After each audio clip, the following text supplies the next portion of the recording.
Similarly to a lot of students, I spent the whole first year doing nothing until I did get involved, and that's when I felt like I was a lot more part of the UNSW community.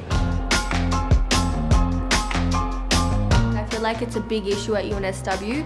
There's a lot of small kid communities prevalent, but there's not something that really connects us together.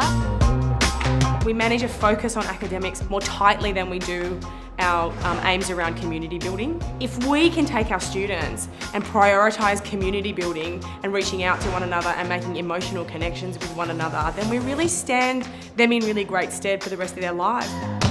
I think success from today is probably having a shared set of principles, that we can all kind of use to apply when we're thinking about how we actually can facilitate community, and to kind of get a bit more of an enterprise sense of what community looks like at UNSW.